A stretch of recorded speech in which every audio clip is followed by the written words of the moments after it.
Galera, essa questãozinha da UFSC, fala sobre capacidade térmica, né? Capacidade térmica, pode ser calculado como a massa de uma substância, vezes seu calor específico, a massa do corpo, vezes o calor específico da substância que o forma. Como a quantidade de calor é mc ΔT, né? Que é macete, a quantidade de calor, se eu trocar, pode ser calculado como sendo capacidade térmica vezes variação de temperatura. O que me indica a capacidade térmica de um corpo? A capacidade térmica é sempre de um corpo. Ele me indica o seguinte, por exemplo, vou pegar aqui um corpo que tem a capacidade térmica de 100 calorias por grau Celsius.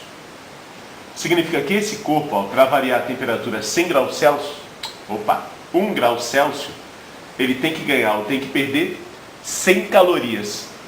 Ok? Beleza? Então a capacidade térmica me indica o quanto de energia o corpo como um todo, o corpo, a caneta, por exemplo, tem que ganhar ou tem que perder para variar a sua temperatura. E a capacidade térmica vai depender da massa e do calor específico da substância. Como ele me fornece na questão, né? Como ele me fornece na questão um gráfico da quantidade de calor em função da temperatura, eu posso calcular aqui quanto que é a capacidade térmica de cada corpo. Eu vou apagar isso daqui para a galera não se confundir depois. Isso aqui não tem nada a ver, né? Foi só para eu explicar. A capacidade térmica do corpo A, por exemplo, eu posso calcular assim, quantidade de calor é igual a capacidade térmica vezes a variação de temperatura. Pelo gráfico A, quando o corpo recebeu 400 calorias, a temperatura dele passou de 0 para 10. Então, quando ele recebeu 400 calorias, a temperatura aumentou 10 graus Celsius. Passo 10 dividindo, né? Capacidade térmica do A, 40 calorias por grau Celsius. Do B, mesma coisa, quantidade de calor é igual a capacidade térmica vezes variação de temperatura.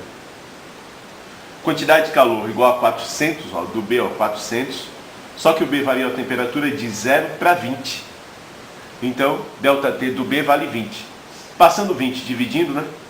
Eu vou ter uma capacidade térmica do B de 20 calorias por grau Celsius. Vou ler as alternativas então. 0,1. A capacidade térmica do objeto A é maior do que a capacidade térmica do objeto B. 0,1, certo, né? Verdade. 0,2. A partir do gráfico, é possível determinar as capacidades térmicas dos objetos A e B. Né? A gente calculou, então é possível. 0,4. Pode-se afirmar que o calor específico do objeto A é maior do que do objeto B? Não. Zeca, por que não? Porque capacidade térmica depende da massa e do calor específico. A capacidade térmica do B pode ser menor por dois motivos. Porque o calor específico é menor ou porque a massa é menor. E eu não sei qual dos dois, né? Então 0,4 é errado. 0,8. A variação de temperatura do objeto B por caloria absorvida é maior do que a variação de temperatura do objeto A por caloria absorvida. Verdade. O B é mais fácil de variar a temperatura do que o A. Então a mesma quantidade de calorias varia mais a temperatura do B do que do A. E 16. Se a massa do objeto A for de 200 gramas, seu calor específico será 0,2. A capacidade térmica é a massa vezes o calor específico. Capacidade térmica do A é 40. Ele quer uma massa de 200, né? Então o calor específico 0,2. 16, certo. Somando isso daqui vai dar 27, né? Ok?